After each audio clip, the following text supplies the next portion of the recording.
Olá, ótima noite para você, ótimo domingo de Páscoa. O Politeia está começando, que é pura política. Eu te convido a participar conosco para discutirmos os fatos que mexeram esta semana com o mundo político. E claro, todo domingo comigo aqui, Marcelo Heleno, ele que é o jornalista aqui da Rede Fonte de Comunicação. Marcelo, boa noite. Boa noite, Luzeni, Bruno, professor Marcos. Estamos prontos aí para mais um debate em torno desse tema tão palpitante que é a política e nesse momento que começa a ser decisivo, nesse momento pré-eleitoral. Pois é, e também agradecer aqui a participação hoje, né, ter atendido ao nosso convite, Bruno Fleury, ele que é economista, porque nós temos muito para falar a respeito de economia, que é um dos grandes influenciadores da política no Brasil. Bruno, boa noite. Boa noite a todos. Prazer estar aqui nesse programa mais uma vez. Prazer é nosso. E também, né, de volta conosco aqui também, o Marcos Marinho, que é consultor político, também professor de marketing da PUC, né? Marketing político da PUC. Muito obrigada por ter nos atendido mais uma vez e vamos falar de política, vamos falar o que faz um político. Muito obrigado pelo convite novamente, uma boa noite aos telespectadores, boa Páscoa, né? Espero que todo mundo tenha tido um excelente domingo de Páscoa e agora vamos encerrar a noite com polêmicas da política goiana. Exatamente. Bom, nós estamos vendo aí várias, né, discussões relacionadas ao mundo político que fala basicamente das influências, o que tem influenciado, né, a política ou os políticos. Nós vimos no ano passado várias manifestações. Esta semana mesmo nós tivemos manifestações com relação ao aumento da tarifa do transporte público, não só aqui em Goiânia, mas também em outras regiões, né, do Brasil. Aqui em Goiânia, a tarifa aumentou então para R$ 2,80, bem no início do feriadão, na quarta-feira mesmo. E o que mais influencia a política? O que será que vai acontecer neste ano político e que fatos como, por exemplo, a economia, né, devem gerar a partir de agora? E eu já começo perguntando, então, para o doutor Bruno Fleury sobre essa questão, porque a economia ela tem sido colocada como uma das grandes vilãs da presidente Dilma Rousseff, né, do PT, basicamente. E agora com uma redução, inclusive, de projeções de crescimento. Isso deve influenciar a política? Bom, é evidente que se isso afetar o bolso do cidadão, né, nós estamos com um problema complicado de inflação bastante fora da meta estabelecida, né? E deve fechar o ano aí acima de 6%, mais ou menos, no teto acordada de 4,5%, e isso as pessoas já estão começando a sentir que as coisas não estão mais. Você vai ao supermercado e está sentindo diferença nisso aí. E se isso se afetar realmente o dia a dia das pessoas e as pessoas entenderem, começarem a perceber que há uma dificuldade da atual equipe econômica de fazer com que isso volte a um patamar ao qual o brasileiro já se acostumou, nós vivemos um longo período de inflação acelerada no país e do Plano Real para cá, a população começou a se acostumar com essa história de preços sob controle, ou preços equilibrados. E o trabalhador, principalmente, é o que sofre mais, né? Que quanto menos a pessoa ganha, mais a inflação afeta o seu bem-estar. As pessoas que ganham mais têm mecanismos para se proteger, né? Mecanismo de investimento, uma série de outras alternativas. Então, esse trabalhador, que é realmente a grande massa votante, se ele realmente entender que a equipe econômica é ruim, não está conseguindo levar a bom termo a necessidade que ele tem de ter ganhos de poder aquisitivo. A população entende ele isso, pode, Bruno? eu acho, entende. Bom, entende. Se você sair na rua, você vai ver que as pessoas estão sentindo que realmente os preços estão aumentando. Vai na feira, vai no supermercado. Se a gente fizer uma pesquisa, sim, as Agora, pessoas vão falar. linkar isso com a equipe econômica e com o governo do PT, aí é uma outra história. Cabe a oposição. Né? O professor... Alguém vai ter que fazer esse trabalho. Alguém vai ter que falar isso. A gente, antes de começar o programa, a gente conversava que o professor Marinho falava que nós voltamos a um tempo hoje que nós temos dois grandes partidos, o que está no governo e o que é contra o governo. Basicamente isso, né, professor? Não existe direita e esquerda. Hoje é só situação e oposição que manda. Isso, eu convivo diariamente aqui. O programa que eu tenho tem participação popular, aí você vê aquele cidadão que é a favor do governo e o cidadão que é contra o governo, você tem que deixar... A gente deixa as pessoas bem à vontade para se colocar. E o que se fala, o que eu ouço a favor do governo, olha, o país está muito melhor, porque o pobre hoje compra carro, ele tem acesso à comida, teve acesso à moradia e tal, então tem que continuar do jeito que está. Esse é o ponto que acho que pesa a favor das do forças do governo.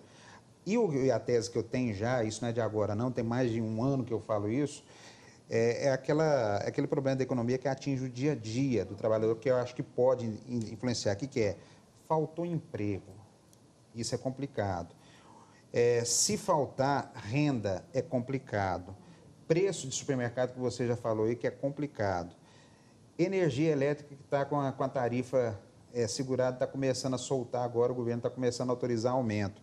Gasolina, que está com preço segurado. Tarifa de ônibus, que estão fazendo a ginástica aí para segurar. Dar 10 centavos de aumento. 10 centavos de aumento essa semana. Essa economia, isso que atinge o bolso, que pode influenciar no voto? Exatamente isso. E tem mais uma, que eu acho que o governo não vai fazer, porque vai deixar para fazer depois da eleição. As informações que se tem mais recentes agora é que o governo não vai escapar do racionamento de energia. Esse é um gargalo. Não vai escapar, mas ele vai deixar fazer isso depois da eleição. Mas, de qualquer maneira... Mas a gente já viu, no Sul foi 29% há uma já. dificuldade. O governo vai ter que fazer não só aumento de tarifa, vai ter que repor aumento de tarifa, mas ele vai ter que, num determinado momento, adotar medidas que vão ser ruins para o consumidor do ponto de vista do seu bem-estar. Porque a energia elétrica é uma coisa que a energia elétrica e a água é o básico na vida do cidadão. Se o governo não consegue resolver isso, as pessoas começarem a linkar essa questão aí, eu acho que aí pode afetar, e aí uma análise política sua, mas eu acho que pode afetar. Mas nós estamos com vários problemas. Inflação ascendente, contas públicas descontroladas, problemas de fornecimento de energia. Né? Temos o problema da balança comercial, também que pela primeira vez o Brasil passou a ser deficitário na sua balança, ou seja, nós estamos importando mais do que exportamos, não temos saldo positivo na balança. Então está somando uma série de questões que as medidas paliativas que têm sido tomadas pelo governo, aos trancos e barrancos, não têm conseguido reverter. Aumentou a taxa de juros num nível que eles não esperavam fazer isso nunca. E isso afeta o bolso do cidadão. Porque ele agora vai sentir que para comprar as coisas está mais difícil, está mais complicado. Tanto que me pediram para também falar sobre alguma coisa com relação à Copa, se vai influenciar ou não a economia. Sim. Não vai ter influência nenhuma, porque nós vamos crescer esse ano 1,4 se não tiver racionamento. Se tiver, nós vamos crescer menos de 1. Então, o que acontece? Venda de eletrodomésticos. Já estava, televisores principalmente. Os setores estão reclamando que esperavam vender muito mais com a Copa do Mundo. Não vão vender, estão vendendo dentro da média que vendiam antes. Tá? Por quê? As pessoas agora Antes nós tínhamos um incentivo do IPI, que reduziu o imposto tanto da linha branca quanto dos televisores e outros eletroeletrônicos. Esse incentivo foi retirado. O preço voltou ao normal. E agora se aumenta a taxa de juros, ou seja, está mais difícil ainda você comprar isso. Então, isso está afetando o bolso do cidadão. E ele tem que, uma hora ele vai entender que alguém é responsável por isso. Mas será que vai entender antes de outubro? Bruno, aí cabe... Vamos ficar com a economia de argumento e deixar o professor Marinho falar sobre isso. Isso tudo pode ferir, vamos entender, o senhor falou de imagem, né? Então, isso pode ferir a imagem, né, do político. A gente falou de uma questão macro aqui do país. Afetaria Dilma Rousseff? Afeta com certeza. Se a gente for analisar historicamente, o que o que consolidou o governo Fernando Henrique e o governo Lula foram questões econômicas. O Fernando Henrique, com o Plano Real, deu estabilidade à moeda. O brasileiro começou a sentir o seu dinheiro mais valorizado. Agora. O Lula entra depois e faz o quê? Ações sociais que saneia as principais demandas da população. A Dilma Rousseff, enquanto principal argumento, foi o que mais ouvimos no final do ano passado, trouxe o quê? Poder de compra. Então, tudo está linkado ao dinheiro. A partir do momento que o cidadão, que agora tem um pseudo poder de compra, porque na verdade é um poder de endividamento, começa a perceber que a dívida está ficando muito alta, que ele não consegue mais ter o que ele esperava ter com o que ele está ganhando e que esse poder de compra começa a diminuir, alguém é responsável por isso. No outro programa que eu estive aqui, nós comentamos sobre a personificação do voto, que as pessoas votam na figura. Votaram na figura do Fernando Henrique e reelegeram ele, votaram na figura do Lula e reelegeram ele, mas e agora? A figura da Dilma. O que vai representar a figura da Dilma Rousseff nessa próxima eleição?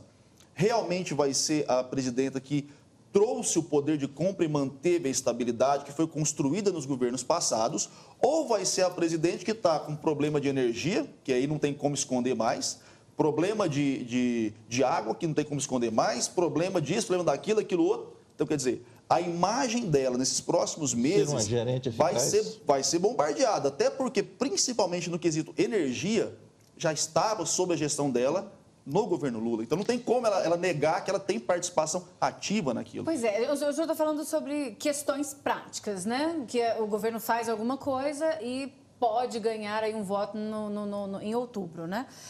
A questão do anúncio de um salário mínimo maior, isso pode agregar valor à imagem delas? A gente pode dizer assim? Luzeninho, uma coisa que a gente comenta muito dentro da comunicação política é sobre o valor do voto. O que vale o voto? O voto é muito subjetivo, ele vale qualquer coisa. Mas, geralmente, ele vale o que agrega benefício ao votante, ao eleitor. Melhora no dinheiro do bolso? Óbvio que vale voto. E aí eu falo, não é só, como falamos também no programa passado, comprar com bujão de gás, não, tá? É alguma melhoria. Ah, melhorou o salário, me ajuda demais. Porque a grande massa, na verdade, é de pessoas que ganham salário mínimo no melhorou, Brasil. Tal situação, melhora demais. É estratégia isso? Também, mas a questão agora é que ela não pode prometer algo que vai comprometer toda a cadeia produtiva. Porque como os impostos já estão muito elevados, se ela aumenta muito o salário, o setor empresarial acaba com ela. como Ela é? perde o apoio do empresário. Nessa questão do salário mínimo, que eu acho que eles fizeram uma armadilha para eles mesmos. Porque eles atrelaram o reajuste do salário mínimo ao crescimento do PIB. Então, se a economia não cresce, o aumento é cada vez menor. Não tem como esconder mais. Eles fizeram isso num momento em que a economia estava em ascensão. Então, acharam, essa fórmula vai ser espetacular, porque vai continuar crescendo nos próximos 10 anos, com a estratégia que nós adotamos.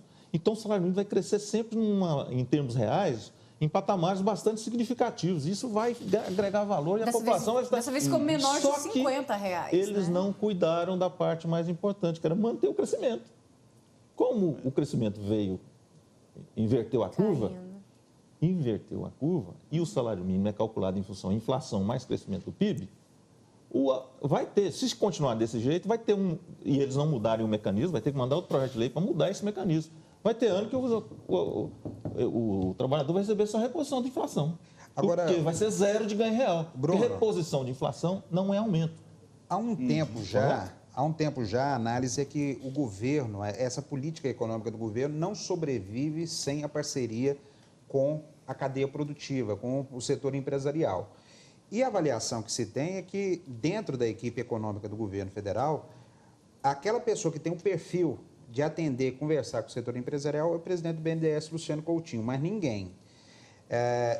Ainda há a avaliação de que a Dilma perdeu o momento para trocar o comando da Fazenda, para tentar para oxigenar essa política econômica, e que no momento, se trocar, é sinal de que fracassou realmente na política econômica. A análise é essa mesmo? A análise é essa e... Não tem o que fazer agora. Não tem o que fazer.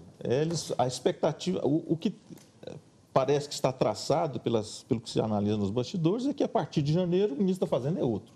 Se o PT conseguir se reeleger.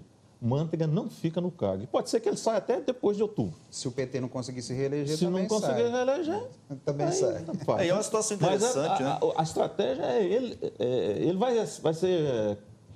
vão cozinhando ele em fogo brando até depois das eleições. Se o governo ganhar, ele vai sair de qualquer maneira, porque não agrada o setor empresarial, o mercado financeiro, não confia nele, e ele não consegue achar uma saída para resolver esse impasse que o governo chegou. O governo jogou por terra tudo que foi construído. Toda a base da economia brasileira foi jogada por terra. E uma sucessão de revisões de meta, né? A meta nunca vai ser alcançada, porque sempre vamos revisar a meta para baixo, revisa a meta para baixo. E aí, nesse momento, o povo não entende o que está revisando meta, o que é percentual de crescimento. Mas como o Bruno colocou, a hora que o povo percebe que meu aumento de salário foi R$10, opa, aí eu percebo realmente que alguma coisa está errada. Não, e é o seguinte, é ruim, porque o governo começou a adotar mecanismos para poder disfarçar o momento ruim. Nas contas públicas, ele criou mecanismos para poder fazer artifícios de forma a mascarar a situação das contas do governo. Que é, por exemplo, aquele negócio da Caixa Econômica Federal antecipar o repasse de lucros para o BNDES fez isso, a Petrobras fez isso. E, além disso, agora, essa interferência no IBGE, que foi um negócio extremamente nefasto, porque o IBGE era o último bastião aí de resistência de informações econômicas que técnicos pudessem confiar. Isso na Argentina a gente até admite, porque lá realmente Deixa eu voltar numa questão que o Mas Marcelo... aqui no Brasil fazer isso com o IBGE... Só um minutinho, Luzeni. O professor Marinho colocou bem aí, nós tivemos, o Fernando Henrique pegou aquele desejo de não ter inflação mais, resolver o problema. Depois Lula pega e trabalha as questões sociais, distribuição de renda, a Dilma reforça o poder de compra. Qual que é o próximo passo no argumento aí para conquistar o voto do eleitor? Qual que é a próxima proposta que vem aí? Então, o que eu percebo agora e tem faltado muito, principalmente do governo da Dilma, é sustentabilidade. É uma palavra que foi mal aplicada na eleição passada aqui em Goiânia, pelo Paulo Garcia, mas que é, sim, um tema muito relevante. É garantir os avanços. A sustentabilidade é você criar projetos e políticas que se mantenham em evolução e não simplesmente tapa-buraco, como o próprio Bruno colocou agora. Então, o que a gente percebeu nesse governo da Dilma, fundamentalmente, é que as ações que foram colocadas para a população, de repente, no intuito de capitalizar a imagem, capitalizar politicamente, não são sustentáveis. A Dilma, recentemente, agora lançou o PAC 3. O PAC 1 e o PAC 2 estão no papel.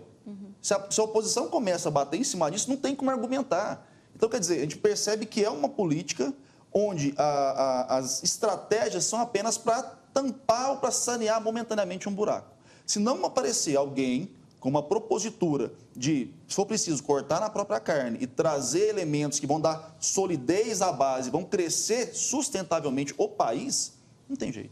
Eu queria voltar naquela questão que o Marcelo falou, que é da continuidade e do medo também da população. Então, às vezes, a população ela vota em um candidato que está candidato à reeleição por temor de que o próximo entre e não faça a mesma coisa que o outro ou que piore a situação. E o doutor Bruno está dizendo aqui, parece que a situação vai ficar bem pior em 2015. E com agravante que existe uma desconfiança geral em torno de toda a classe política. De toda a classe política. Então, é natural o eleitor pensar assim, eu vou manter esse que já está aí, que eu sei quem é, eu sei até onde ele vai, ele pode ser ruim, mas eu sei aonde eu vou chegar com ele, do que mudar e ficar pior. Não, isso, e não estou falando que seja certo, não, mas tem muita gente que pensa assim. Pensa, mas isso é histórico. Então, eu queria saber, do ponto de vista histórico mesmo, o que a gente pode dizer, né, dos candidatos que se reelegeram, daqueles que se colocaram à reeleição, o que a gente pode pensar nessa eleição agora com base no que nós temos de passado? Zeni,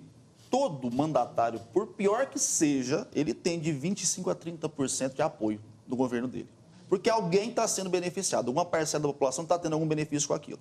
Então, ele sempre tem esse percentualzinho que fala, olha, pode piorar, então vamos manter. A questão do medo é real, porque as pessoas pensam, eu não conheço esse fulano que está se candidatando, até porque ele não tem espaço durante os 4 anos como tem o atual mandatário. Eu não sei que apito ele toca. Realmente, como o Marcelo colocou, a classe política como um todo já não está muito bem vista. Então, esse cara provavelmente já, na mente do eleitor, esse fulano já vem com algum problema, ele já vem devendo alguma coisa para alguém. Se ele fosse gente boa, não estava no meio desse povo. Tem esse estigma imbecil, desculpa falar, mas imbecil, que implantaram na sociedade, que pejora cada vez mais a classe política, que ainda atrapalha essa aproximação do povo com a política. Então, o que acontece? Eu tenho um cenário onde está tudo tão ruim, que eu não sei o que eu fazer. Se eu não sei o que eu fazer, eu fico quieto. Se eu fico quieto, quem está no poder permanece. Nossa, o senhor falou uma coisa extremamente importante, quer dizer, quando a gente fica longe da política, você permite que os maus se perpetuem também, claro, né? Claro, porque eu não dou espaço para ouvir ninguém, eu não me disponho a receber nenhum outro tipo de informação. Então, quer dizer, eu não sei para que lado eu vou. Eu não sei quem vai me ajudar. Então, camarada, na pior das hipóteses, eu tenho minha casinha, eu ainda consigo pagar 2 passagens de ônibus, mesmo aumentando mais 10 centavos, eu ainda consigo comer um franguinho no final de semana. Vamos ver, né? De repente, Jesus desce e salva a gente, porque não dá para confiar em mais ninguém. Agora, gente, Bruno, professor, e a Copa? Nós tivemos aí uma movimentação em torno do... o evento é importante para o país, movimentação em torno de obras, mas aí as obras ficaram no meio do caminho. Bilhões. Depois, quando começar a Copa, nós vamos ter alguns milhares de operários sem fazer nada, muito provavelmente desempregados. Assistindo a Copa, Assistindo a Copa. E aí, quem é que ganha, quem é que perde com isso? Quem ganha, eu posso falar que é a FIFA. A FIFA ganhou muito. Não tenho dúvida em relação a isso. É a única que vai ganhar com isso. Eu estava lendo uma matéria antes de chegar aqui, um artigo quando o Brasil se candidatou e ganhou. Tá? Essa candidatura única, diga-se. Candidatura única, né? E foi foi indicado como sede da Copa do Mundo. Aí fizeram uma análise do montante de investimentos que o país iria receber nas diversas áreas e chegaram a um valor de 142 bilhões de reais. Que iria acontecer nos diversos... Se tudo fosse acontecer realmente como proposto. Quer dizer, nós não vamos chegar a isso, vamos chegar a 90 bilhões com um tremendo superfaturamento nas obras dos estádios, né? Poderia ser feito com menos do que isso. E a análise que eu andei levantando junto aos principais entidades ligadas ao turismo e mesmo as entidades econômicas mostram que realmente a expectativa se frustrou completamente. A expectativa inicial era de receber em torno de 700 mil visitantes, turistas, e nós devemos ficar em torno de 300 mil, menos da metade. E a maior parte vindo aqui de países periféricos, Argentina, Uruguai, então, quem comprou ingresso, a gente viu isso nos dados aí, a maior parte dos ingressos são vendidos para brasileiros mesmo, e os turistas que vão vir desses países mais próximos aqui e alguns mais de outros países de fora. A ocupação de hotéis, por exemplo, Rio e Fortaleza vão ter uma ocupação quase plena, muita gente prefere. Mas São Paulo, por exemplo, hoje, as reservas que hoje existem em termos de quem vem para a Copa, não vai chegar a 60% da ocupação hoteleira. Então, você vai ter uma movimentação durante o período da Copa e depois acabou. Quem vai se movimentar nesse período? Hotéis, locadoras de veículos, o pessoal da área de mídia, né? FIFA. De Globo, com a FIFA. Então, esse pessoal vai ter algum rendimento. Mas vai ser naquele momento. Bares, restaurantes, essa coisa toda, no momento de execução. Depois disso, frustração total. Por quê? As obras não aconteceram, o legado que foi tão discursado e não aconteceu como aconteceu em outros países, e o Brasil vai se juntar a um dos poucos países do mundo que fizeram Copa, México e mais uns 2 países aí, que a Copa do Mundo não gerou crescimento da economia. Ao contrário, a economia reduziu seu crescimento. Foi uma coincidência terrível, mas ela não serviu para poder alavancar o crescimento da economia. E me parece que com um aspecto que tem a ver com o que o professor falava. Essa frustração na vinda de turistas, em função das manifestações, da imagem negativa que o país vem colecionando lá fora em relação, primeiro, à infraestrutura que é precária. A TV Globo fez um trajeto das rodovias que foram indicadas para turistas. Tem uma que vem do Ceará para Brasília e nem asfalto tem. Como é que você vai indicar para o turista uma estrada que não tem asfalto? Me parece que é uma coisa totalmente ilógica. E outra que é a questão da criminalidade. Qual que é a origem da criminalidade? É justamente isso. Você investiu nos programas de distribuição de renda, que é uma forma correta de você salvar muita gente da miséria, salvar vidas, dar oportunidade para as pessoas, mas quando você vê o processo no Rio de ocupação dos morros e a retirada de gente do mundo do crime para trazer para atividades produtivas, não existe vaga na atividade produtiva, porque o país não consegue gerar essas vagas para tirar a gente que está mexendo com crime, que ganha dinheiro com crime, para vir para a sociedade. E fica todo mundo fazendo de conta que está combatendo o crime. E tirou professor. dinheiro do mercado também, porque o pessoal que trabalha com crime, ele compra, ele consome também. Né? O Brasil precisa crescer 6% ao ano, no mínimo, para ele absorver a mão de obra que chega ao mercado todo ano. Nós não estamos falando nem de desempregado. Se nós estamos crescendo, vamos crescer esse ano 2, segundo o governo, segundo as entidades privadas, 1,8, o setor financeiro, o mercado, 1,8, 1,7, sem racionamento, porque se tiver racionamento nós vamos para baixo de 1,5, menos de 1,5. Quer dizer, como é que você faz com isso? A situação está boa? Tá. Onde o Brasil cresce hoje? Setor de serviço. Onde que gera emprego? Não é no setor de serviço. Qualquer dado que você pegar, mesmo lá do IBGE, hoje o crescimento do Brasil está centralizado no setor de serviço.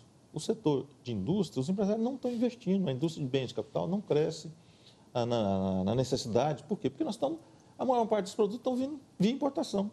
Essa Mas é muito Copa... mais caro para construir aqui dentro. O emprego que você está reclamando, o problema está aí. O IBGE falou essa semana... Se o país não voltar a crescer, não vai gerar emprego para esse pessoal aí. O IBGE falou uma coisa que eu achei assim estranha. Falou que a taxa de desemprego do Brasil caiu. Estava 7,4, agora é 7,1, quer dizer, uma redução. Né? Quer dizer, não temos mais gente empregada. Não, e tem mais uma coisa. A metodologia já foi ajustada para ter um número mais positivo. Mas isso é muito grave. Nem isso, não, mas isso é muito grave. Não, mas isso é normal. Lá vai o IPEA de novo. falar né? aqui, do IBGE. Metodologia. Trauma do IPEA agora. Eu estava lendo um material que, por exemplo, os grandes feitos do próprio PAC, está lá a questão de distribuição de renda, parará, que o mais foi feito no PAC? Moradia, Caixa Econômica. Só que a Caixa Econômica não dá a casa para ninguém, né? Empresta-se o dinheiro para o cara pagar depois.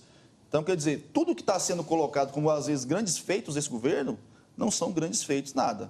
Está sendo meio que mudando só o viés da informação para favorecer esse ou aquele. Então, isso é muito arriscado. Isso é muito grave. Professor, na sua área aí, ainda dentro da Copa do Mundo, tem um debate que nos últimos meses tem sido mais acalorado. O governo participa ou não participa da Copa? A necessidade do governo é dizer, não tem dinheiro público. O que tem são empréstimos que foram feitos e que serão pagos lá no futuro. Então, o governo não coloca dinheiro público, o que é uma bobagem. Para mim, no meu ponto de vista, é bobagem. Devia assumir mesmo, é um investimento estratégico para o país, é importante e realmente e está sim gastando dinheiro público e acabar com essa discussão. Agora, o governo prepara para o final do mês agora o início de uma campanha publicitária para mexer com o brilho do brasileiro, para mostrar que a Copa é interessante. E se dá errado? Espera aí, então, é importantíssimo, interessantíssimo, essa questão é muito importante para a gente. Já está na ponta da língua. Já está na ponta da língua do professor aqui, nós vamos fazer um intervalo e nós voltamos já, então, é o tempo de você ir lá tomar um cafezinho, uma água e voltar para essa discussão, está muito interessante, a gente ainda vai continuar falando sobre essas influências externas que deve gerar voto ou não aí nas eleições em outubro. Fica aí, já a gente volta.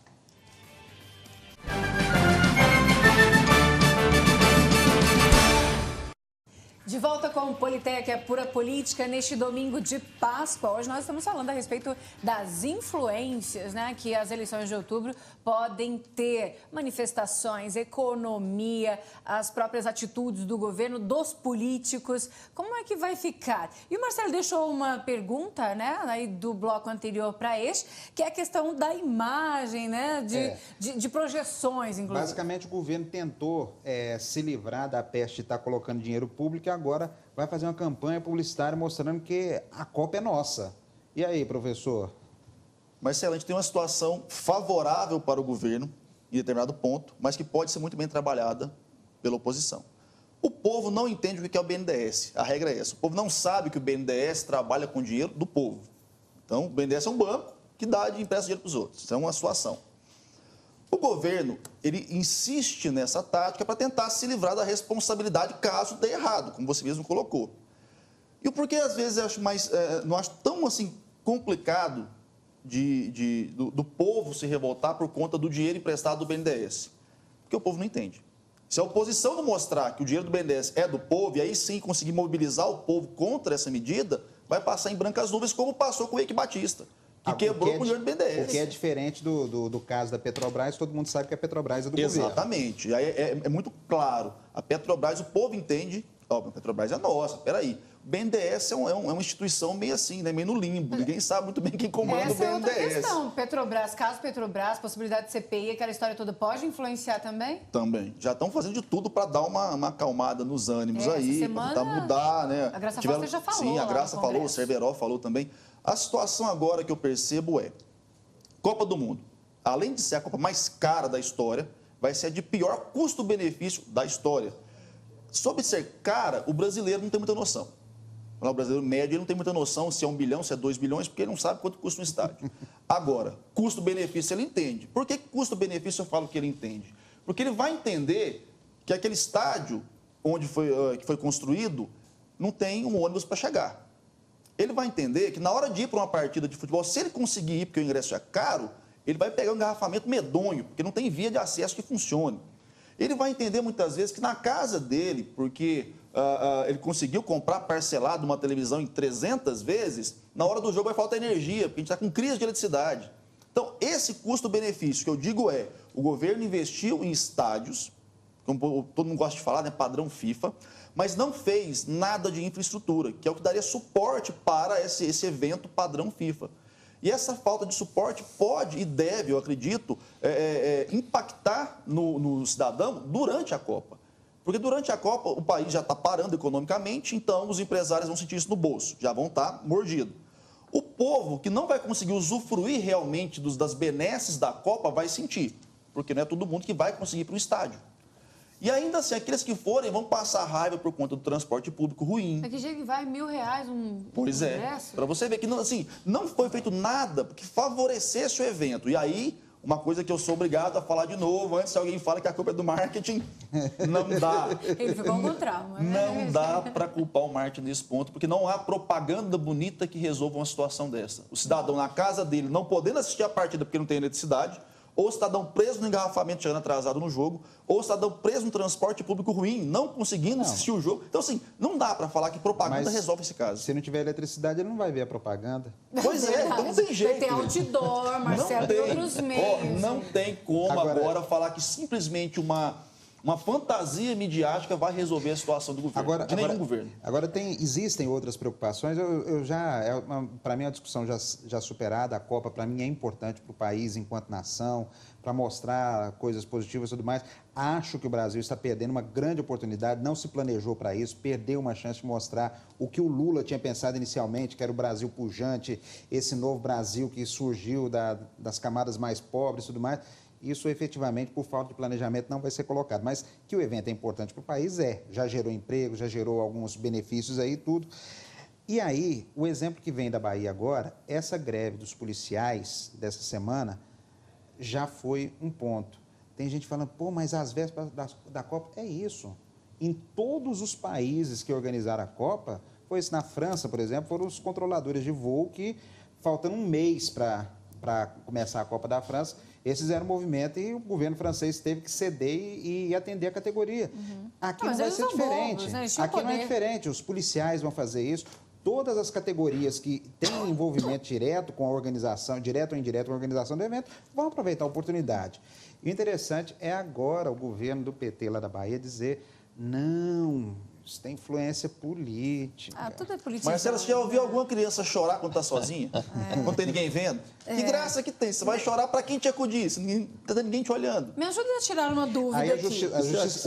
a Justiça do Trabalho em São Paulo vai fazer um plantão, que eles estão prevendo mais de 10 categorias com movimento nos próximos dias, reivindicando melhores salários. Só São Paulo. Deixa Mas eu isso tirar uma acontece dúvida. em ano eleitoral e a Copa do Mundo É um prato cheio, né? Exatamente. Então, Se Goiânia fosse cidade sede, ia estar fervilhando, um movimento em cada esquina. Não, e já está, né? verdade. Não vamos negar não que a Polícia Civil nossa que já está Gente, 2 de direto junho nós ali. temos aqui um amistoso, né? O único que eles vão 2 de fazer. junho. 2 de junho. Eu falei o quê? Júlio. 2 de junho, daqui uns dias, né? Um mês e pouquinho, nós vamos ter aqui, isso já está movimentando. Neymar vai mostrar a cueca em Goiânia. É o único, gente, é o único lugar. Isso daí foi, assim, na verdade, um presentinho, né? Porque a gente não conseguiu ser sede.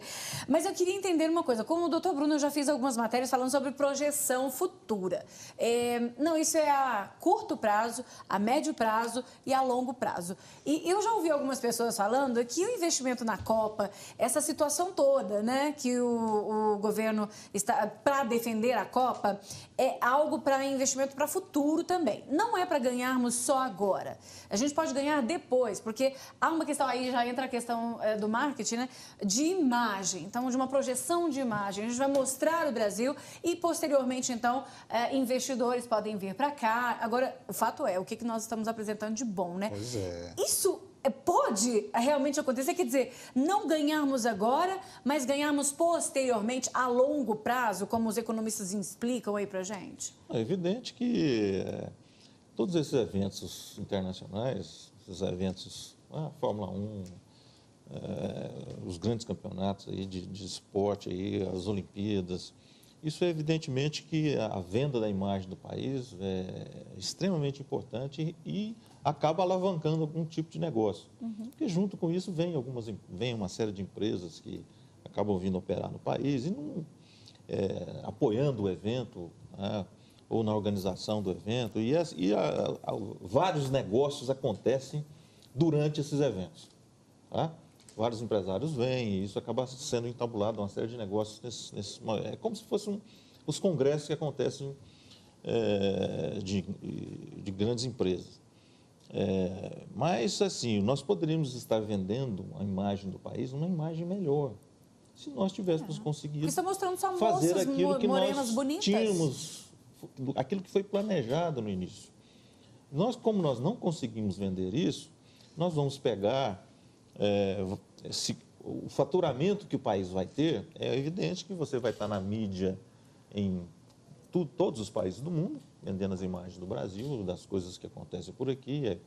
E evidentemente que isso muita gente vai conhecer o Brasil. Porque a gente vai ter 300 Brasil mil aqui, mas de fora a gente que ainda vai existe ainda um certo preconceito com relação ao país, algumas coisas. Mas vai se vender uma imagem muito melhor do país. Agora, poderia ser melhor, muito melhor. E o governo perdeu uma bela de uma chance de vender melhor. Eu vou dar um pitacozinho aqui. Eu vi uma matéria pouco tempo atrás sobre Barcelona, que recebeu os Jogos Olímpicos e desenvolveu ações muito positivas na cidade, a ponto de pegar uma região da cidade totalmente degradada, ter feito uma revitalização completa.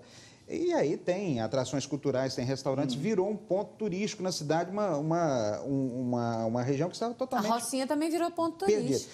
Aí o problema é o seguinte, essa imagem que o país está vendendo.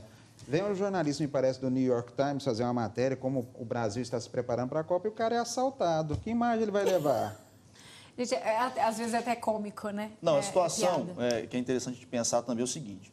Antigamente, a mídia era totalmente unilateral. Né? As grandes emissoras davam um recorte que o governo queria e que para elas seria vantajoso também. Essa Copa é uma Copa que o poder da comunicação está descentralizado.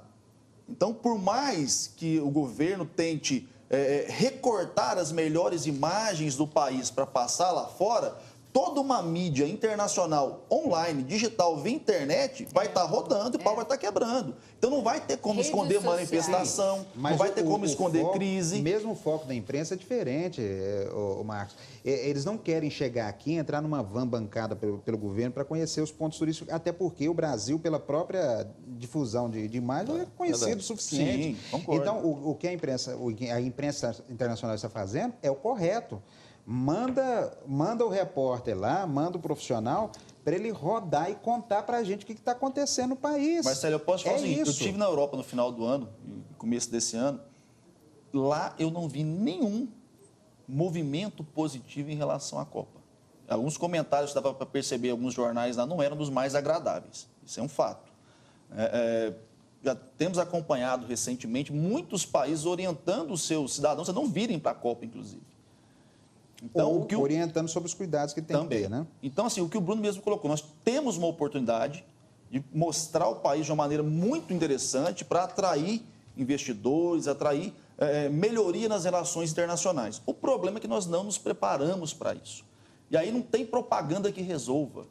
Por exemplo, eu vou fazer um grande evento como esse e aí eu vou tentar trazer depois grandes indústrias. Mas como é que eu vou trazer grandes indústrias para um país em crise de energia?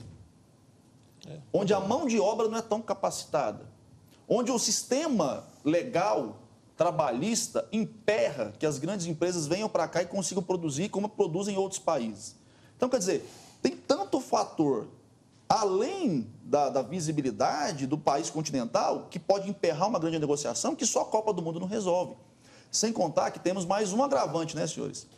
Depois da Copa, daqui 2 anos, tem Olimpíadas, que já começou a dar problema, inclusive o COI já está começando a pressionar a Prefeitura do Rio de Janeiro, obviamente percebendo aí que não nos preparamos o suficiente para um evento e talvez no próximo também não estejamos preparados. Então, quer dizer, tudo que está sendo repercutido lá fora sobre o Brasil, nesses eventos esportivos, não são bons. O exemplo da Copa ficou para a Olimpíada. Agora, esse também não é o início da conversa. E disso tudo, professor, onde está o eleitor aí? O eleitor está observando isso tudo? Tá, ele está sentindo isso tudo, Marcelo. Está sentindo também. Eu te falo que nesse momento, mais do que observando, ele está sentindo. Ele está percebendo claramente que as coisas não estão boas como querem convencê-lo de que estão. Ele está percebendo que as promessas que foram feitas não estão sendo cumpridas. E aí eu falo o eleitor percebendo isso em todos os âmbitos, municipal, estadual e federal. Uma coisa que a gente tem que avaliar muito é que tem havido uma evolução do público eleitor. O eleitor de 2014, com certeza, ele está um pouco mais atento preparado e posso dizer até mais magoado que o eleitor de 2010, de 2008 Mas e assim por diante. será que essas mudanças, essas influências, elas vão gerar realmente muitas mudanças no resultado? Na hora do voto? Não, no resultado das eleições. Porque a gente fala muito na eleição passada, fala, nossa, vai ter uma renovação e tal. E depois, quando a gente viu realmente o resultado, o que nós vimos de muita mudança foi brancos e nulos. Não, agora, voltando mesmo... Mas já teve... A taxa de coisa. renovação de 2012 já foi maior que a de 2010. Mas é tão mínimo, Mas né? tem aumentado. Não, mas tem Goiás foi exceção no último pleito também. Agora, por exemplo, os deputados federais, a gente já falou, já abordou aqui, são dos nossos 17 deputados federais, somente 7 devem ser candidatos à reeleição. E a maior parte não é porque estão fazendo opção, não. É porque já avaliaram que, se forem para as urnas, vão perder a eleição. Então, eles preferem, tem gente que está preferindo ser candidato a deputado estadual, tem gente que está preferindo ir para casa do que encarar a urna com a certeza de que vai perder a eleição. Tem gente que já está preferindo colocar alguém que tenha potencial pelo momento e garantir depois uma vaga na pasta, num TCM, alguma coisa assim por diante. Até isso está rolando. Professor, eu comentava contigo uma entrevista que eu vi do diretor do Datafolha na revista Veja, domingo passado, falando sobre essa relação de Copa com eleição, que todo mundo fica lembrando, né? E ele estava com um dado interessante. Em 2002, o Brasil foi campeão. O presidente era Fernando Henrique Cardoso, o candidato dele perdeu a eleição. 2006, o Brasil perdeu a Copa, o Lula foi reeleito. 2010, o Brasil foi muito mal na Copa e a Dilma foi eleita. Gente, então não pode, não existe. Será que a Dilma está torcendo para o Brasil perder a eleição, que é a garantia de vitória dela? Não. Aí tem uma variável que. Não, mas aí tem uma variável que muda tudo, né? Que esse ano a Copa é aqui dentro.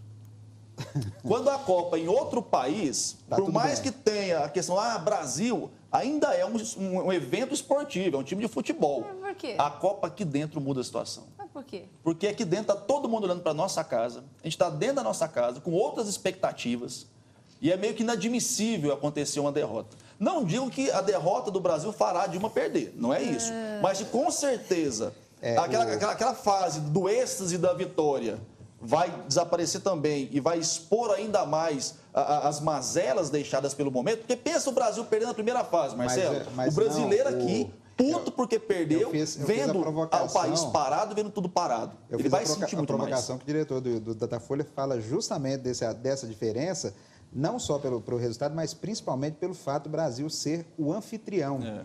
De ter como consideração, ter que ser levado em consideração a sua capacidade de estar recebendo o evento, recebendo pessoas, atletas de outros países e fazendo bem ou não esse trabalho de casa. Não, quando a Copa é fora, o Brasil perdeu, o que a gente faz? A gente muda de canal, a gente assiste outra coisa. Agora, a Copa aqui dentro, o Brasil perdeu, você vai ser obrigado a aguentar todo mundo do mundo aqui enchendo o saco, com um país ruim, com a condição ruim, faltando um monte de coisa que a gente precisava receber e não recebeu, e sem ter para onde correr.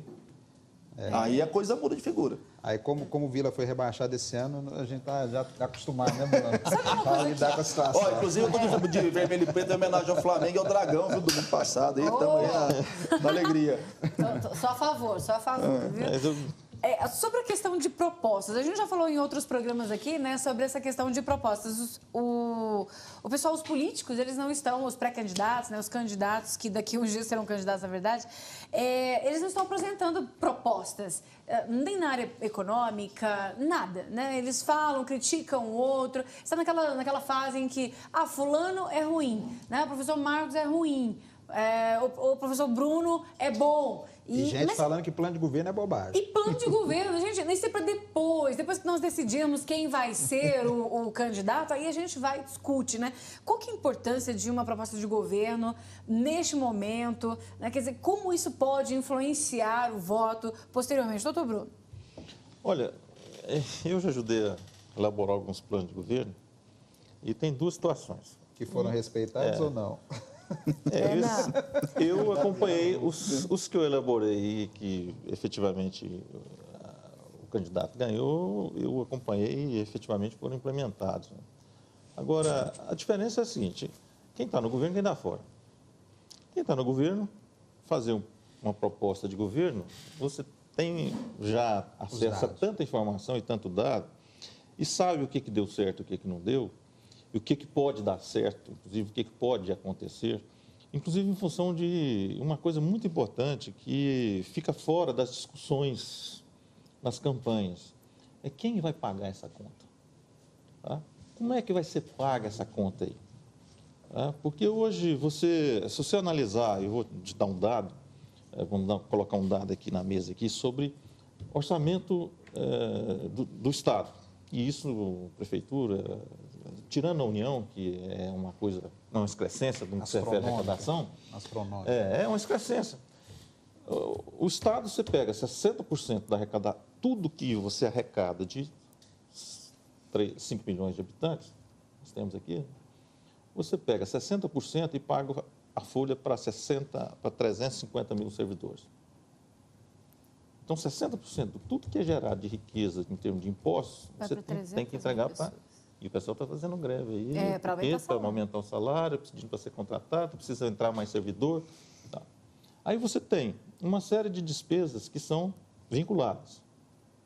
Saúde, educação, tal, você tem percentuais fixos que você tem que destinar a elas obrigatoriamente. Sobra para o governante 2% para ele fazer investimento. Quer dizer, como é que você explica isso para o eleitor? Muito díspare, né? Que eu estou fazendo uma proposta para ele e eu vou ter que tirar dos 2% o recurso suficiente para fazer aquela proposta acontecer.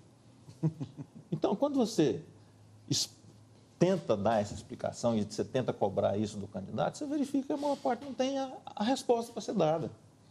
Então, eu, analisando essa situação de Goiânia, dessa dificuldade aqui, com essa experiência que a gente tem de ter passei por prefeitura, passei pelo governo do Estado, a gente conhece um pouco como é que a máquina funciona, tem algumas coisas que eu cheguei à conclusão hoje de que governante, os governos, as propostas de governo que vão vir da agora para frente, o governante vai ter que deixar de fantasiar, de inventar muito, porque o que tinha de ser prometido para o eleitor já foi prometido.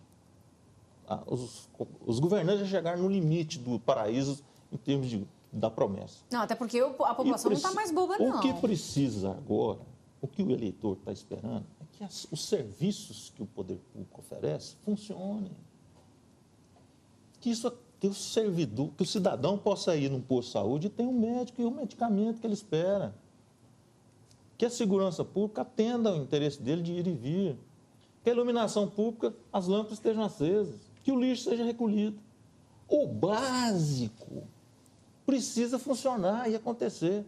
Então, o cidadão fica na disputa eleitoral querendo fazer algumas coisas que estão fora da capacidade de pagamento, da capacidade do orçamento do poder público. E aí, quando você faz isso, você desvia do que é principal. E aí começa... O pau quebra em cima do governante porque ele não está dando conta de fazer o básico e quer fazer alguma coisa além do básico. Então, isso vai ter que voltar para este momento. Mas nesse momento pré-eleitoral, o momento que nós vamos entrar na campanha, não é justamente o momento de você vender o sonho? O candidato normalmente não tem compromisso com o orçamento. Esse é que é o problema. Tem que ter um projeto, esse é tem o que ter alguma expectativa. O eleitor, se ele for comprar sonho, agora em diante, porque os estados e os municípios estão... Os prefeitos... Tem conversado com muitos prefeitos, dá dó o que está acontecendo com as prefeituras. Teve até uma movimentação aqui em Goiânia. Dá dó. Aí, o que acontece? O governo federal achou um filão para agradar as prefeituras, dá trator e caminhão para as prefeituras. Por quê? Porque o prefeito não dá conta, não tem uma máquina em prefeitura nenhuma funcionando. E um médico. Resolver, sabe que negócio? Dá o arroz e o feijão para o cidadão comer, porque não está tendo arroz e feijão. O prefeito não tem o arroz e feijão para ele trabalhar. Tá, mas o que é que o cidadão vai ter que comprar, então, nessas eleições, já que essas propostas elas já estão batidas? A gente sabe que é inimaginável. Diante desta realidade, aí já vai a bola lá de lá. Com marqueteiro. O que vai ser vendido para o eleitor? É verdade. Deixa eu só falar aqui, porque... Eu estou falando aqui a situação nua e crua, a dureza do processo. Porque quando chega lá... Aí o cara encara, vende a ilusão aqui e chega lá e vai ver mas que... Mas o marqueteiro dá conta de fazer isso. Opa! Deixa eu só dizer aqui de uma pessoa que apareceu aqui no vídeo, porque talvez os telespectadores estejam perguntando, né? Uai, o professor Alberto ali, a gente não tinha visto ele. Abriram a câmera, estava tomando um cafezinho, né? Fazendo uma receitinha pra gente ali pro intervalo. Professor Alberto, seja bem-vindo, boa noite. Olá, Luzeli, olá. Marinho, olá, Bruno, né? Olá, Marcelo. Boa noite, compadre, comadre, né? Tô aqui, tô gostando muito do assunto. Tô ouvindo pela aliança, tá fantástico. Pois é, a gente perguntava aqui para o professor, né, o que os políticos vão vender de ideia, de sonhos, de projetos nessas eleições. Eu compartilho um pouco com o Bruno colocou, né? Que tá muito difícil governar. E tem até alguns governos aí que estão querendo, né? Acabar logo. Tem uns que querem virar senador, tem uns que querem virar... Já nem quer mais saber. Se pudesse devolver. Eu estive com um vereador ontem, ele falou assim, rapaz, falei para você, eu tô quase abandonando esse negócio. Se eu soubesse que ia ser assim, primeiro mandato. Se eu soubesse que ia ser assim, eu... Vereador. O nível de cobrança do povo está tão alta, a decepção, a demanda está tão grande, que... E como o povo não sabe de quem cobrar o quê, né? Porque na cabeça do eleitor todo não tem quem faz, o vereador faz isso, o prefeito faz aquilo. Tudo é político, tem que dar uma solução. Tem que dar um jeito. Então, o que eu percebo hoje... Deixa eu só terminar um raciocínio aqui, Marcos, né? Eu acho que a proposta nessas eleições vai ser, os candidatos vêm, eu já ouvi alguns candidatos aqui, fazer algumas pinceladas. Vai ser na forma de governar. Entende? Eles estão começando a apresentar, eles também têm noção de que a coisa não está assim mais como antigamente. E eles sabem Eles sabem que tem dificuldade. Então, eles estão buscando hoje o quê? Apresentar novos modelos de governo. De governança. Certo? Então, eu ouvi falar aqui, um candidato falar que vai descentralizar um pouco a administração do governo por regiões, já tem as macro-regiões, então vai valorizar um pouquinho mais essas macro-regiões e tudo mais. Então, na verdade, o que vai ser apresentado, Bruno, que deve estar em evidência, são esses modelos, essas formas de governar. E aí o marketing pode realçar, falar, funciona mais, é mais profissional, o recurso vai ter maior transparência, certo? É isso que eu acredito que vai estar no foco da discussão da campanha esse ano. Além disso, eu vejo também que os candidatos vão prezar muito, e aí o Estado de Goiás, acho que o Estado de Goiás peca nesse processo, porque nós temos um descompartilhar de eixo. Enquanto no governo federal tem um partido, aqui no governo do Estado é uma oposição ao governo federal. E aí esse governo do Estado vai muito com pires na mão, pedir recursos federais, que é onde o governador consegue a inspiração, não só por acesso a recursos do governo federal, mas acesso a crédito. Apesar de dizer que nós somos republicanos. Deixa eu falar uma coisa. Nós somos republicanos, o interesse ao povo, mas não funciona mesmo. Não tem recurso no governo federal para pagar folha. Sim, mas tem recurso no governo federal para investimento. Recurso no governo federal só fazer investimento. Isso. E o grande gargalo dos governos hoje, tanto estadual quanto prefeitura, é folha de pagamento, é serviço. Tá? Não adianta o governo federal. E esse é um grande equívoco. Eu dou o trator, mas não dou o combustível e não dou o operador do trator. O custo maior da prefeitura é fazer essa máquina rodar. Colocar um operador. Comprar a máquina é o mais barato. Como também vai ser questionado alguns investimentos fixos o governo federal no hospital, que não vai ter como funcionar. O governo federal constrói o hospital. Aí o município tem que operar o hospital. Tem que Aí o peso... Tem que comprar os equipamentos, tem que botar o servidor lá dentro, aumentar a folha de pagamento e não sei o quê. Isto é que é caro. Isso não tem recurso. Não tem arrecadação que dá conta disso. E a população crescendo de maneira geométrica e as necessidades delas de maneira geométrica. Os serviços que ele precisa do governo. O que eu concordo com o professor Alberto. Aí tem uma lei de responsabilidade fiscal que impede que você extrapole a folha em 60%. O professor Marinho vai resolver esse problema com o marketing agora. Vamos resolver com o marketing, né? A caixinha de milagres do marketing resolve tudo agora. Políticos atentos agora. Estou virando magu. Senhores políticos atentos Eu deveria fazer igual o Marcelo me falou aqui em bastidores, sabe? Esse tipo de resposta vale $1 milhão. Se você conversar comigo depois, te passo o telefone. Mas assim, em suma, eu concordo com o professor Alberto, realmente, e também concordo com o Bruno. Não dá mais para ficar inventando demais o que se prometer. O que fará diferença hoje para o eleitor é quem tem capacidade de resolver o problema, quem tem capacidade de gestão. Então, o melhor argumento para ser vendido hoje por um político é a sua habilidade gestora. E a habilidade gestora não é simplesmente, eu tenho um projeto tal, eu consigo articular. Eu consigo colocar ao meu redor as pessoas que vão efetivamente executar um bom governo. Porque o que o povo quer hoje não é mais promessa. O povo não quer mais CAIS, mais 80 e tantos CMEs. O povo quer alguma coisa que funcione. Uma coisa que a Luzeli colocou. O eleitor hoje não está mais tão iludível como antigamente. Ele não quer mais que se prometa tantos hospitais ou tantos... Não, ele quer que resolva, que funcione o que já tem. Ele saiu já desse... Exatamente. Que estão lá para trás. Gente, está lá e não está funcionando. Então, vai adiantar eu chegar lá, eu sou candidato a deputado, a presidente ou a governador, vou prometer isso. Não, filhão, eu não quero que você me prometa nada. Faz funcionar o que tem aqui no meu bairro, está de bom tamanho. Eu voto em você se você me fizer funcionar o cais que tem no meu bairro. Se no dia ele estiver aberto todos os dias, 24 horas, tendo remédio, eu voto em você. Não precisa construir outro. Reforma isso aqui, tá beleza. Então, o que eu percebo que nessa eleição vai fazer a diferença é aquele político que realmente demonstre, apresente poder gestor. E aí é uma coisa que o marketing não consegue inventar. Não tem como inventar um camarada que tem essa verve gestora, esse poder de atuação. Eu posso fazer o cara mais bonitinho, dando um jeitinho na barba dele, botando um terninho, eu posso fazer a cirurgia nas meninas para tirar a olheira. Na maquiagem dá para arrumar. Mas poder não tem como. Não tá habilidade não na dá. Testa de nenhum candidato se ele é um bom gestor, né? Aí você só vai saber. Aí a vantagem do histórico do elemento. Mas aí o histórico é que o manda. marketing escreve isso. o marketing consegue realçar essa característica. Exato, realçar. E não quer Aí dizer que que tá. se o cara foi Por bem isso na você iniciativa vê. privada, ele vai se Pois dar bem é, no Por governo. isso que Isso é você uma vê os questão. slogans hoje dos candidatos é o seguinte: olha, gente, eu tenho experiência. Eu sou um empresário bem-sucedido, ou eu tenho experiência de uma prefeitura bem-sucedida, ou eu tenho experiência de um governo que está dando certo e vamos continuar a dar certo. Esse tem sido a voga. A apresentação aqui em Goiás tem sido assim. A nível nacional também. O presidente, olha, está dando certo, vamos continuar com esse governo.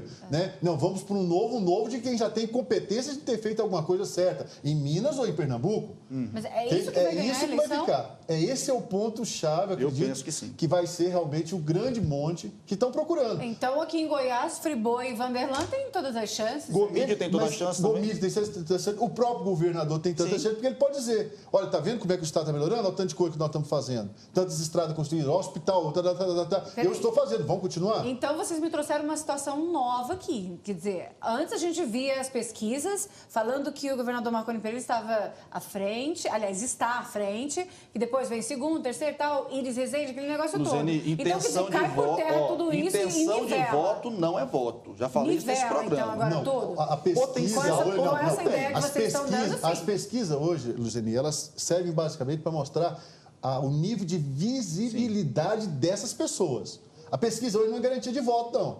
Então, o governador está na frente porque ele está com a máquina na mão.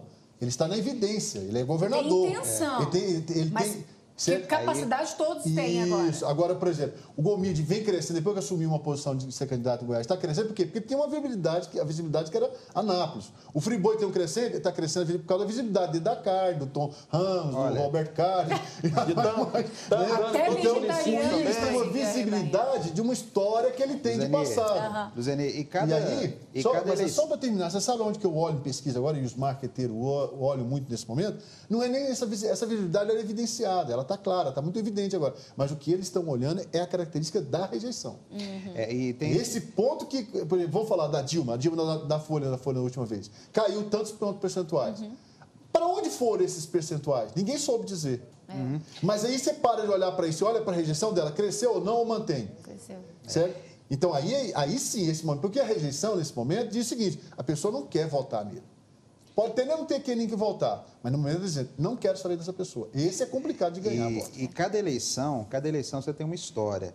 Eu lembro aqui em Goiás, duas eleições que dois candidatos tiveram um comportamento parecido, foram o Marconi em 98 e o Alcides em 2006. Eles saíram com um índice muito pequeno e começaram a crescer e não pararam mais. Principalmente em relação ao Alcides, que o crescimento era pequeno e você não tinha noção de quando é que atingiu o teto. O movimento, em termos de intenção de voto, foi perfeito. Chegou no dia da eleição no pico. Não, eu participei de uma campanha em 2012, Perfeito. no interior, meu candidato tinha 16%, contra 40 e tantos da candidata que era atual prefeito. Nós vencemos a eleição. Então, quer dizer, se for por intenção de voto afastado do pleito, não vai nessa, não define nada. Não, e outra 2000 coisa, aqui em quem está na Goiânia. frente hoje tem mais risco que os outros. Isso. Sim. Ele é mais 2000. vitrine, ele pode perder, ele pode ganhar. Ele está sofrendo mais com o impacto. É por isso que alguns candidatos estão na frente e falam assim, "Gente, não fala que eu estou na frente agora, não. Deixa quieto, esconde isso. Aí tá? você tem a eleição para o governador em 94, onde o Caiado liderou o processo inteiro. Maguito, que era o terceiro, virou na reta final, foi para o segundo turno contra o Lucevânia, ganhou. Em Anápolis, Rubens Ottoni contra o Pedro Sayum, saiu disparado na frente, perdeu a eleição na reta final. Aqui em Goiânia, 2000, Pedro Wilson era terceiro lugar a 10 dias da eleição. Ele chegou no primeiro turno, bateu Darcy Acosta no segundo. Nessa eleição, o dado mais interessante, tem o aspecto da rejeição, do conhecimento, tem vários aspectos. Em termos de eleição presidencial, o dado mais interessante que eu tenho chamado a atenção é Eduardo Campos, que é o grande adversário da oposição. Eles têm 8% de conhecimento junto à população e chega a 10% de intenção de voto. Então, ele tem mais intenção de voto hoje do que conhecimento. O que demonstra que ele tem confirmar ele, né? ele tem ele não tem nada definido. Ele tem uma capacidade de crescimento muito grande. E o que é semelhante em relação ao Gomide, que tem 10% de intenção de voto e 12% de conhecimento. Certo? Agora, vai conseguir subir? Não. Isso não tem nenhuma garantia, não é, professor? Isso aí depende do que for feito daqui. O trabalho que vai ser desenvolvido pelos candidatos daqui por diante é o que vai definir a eleição, gente. E a coisa muda, viu? De um dia para o outro, tudo muda na eleição. E o aspecto diferente nessa eleição é que os líderes de pesquisa, no caso, em termos presidenciais, Dilma Rousseff e aqui Marconi Perillo, mesmo com toda a movimentação, a intenção de votos dele não cai nesse momento, o que é um mistério que o marketing vai explicar daqui a pouco. Isso, daqui a pouco, então, vai responder para a gente aqui. Vamos para um intervalo, né? Nós estamos discutindo as influências que as eleições vão ter neste ano de 2014. Nós vamos ali rapidinho tomar o cafezinho que o pastor Alberto fez e voltamos já já.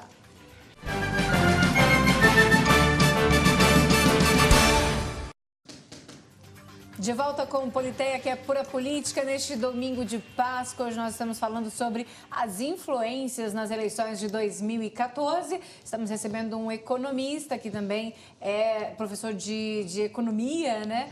É um advogado e também um professor de marketing político lá da PUC de Goiás. E o Marcelo estava aqui cutucando, né, o professor Marinho sobre essa questão de quem é a culpa, quem não é, e como os marqueteiros, na verdade, vão fazer para mudar essa situação de Brasil hoje. E outra coisa, o aspecto interessante nesse período pré-eleitoral é que acontece movimentação que acontece e a Dilma está na frente nas pesquisas na corrida presidencial e o Marconi liderando as pesquisas aqui.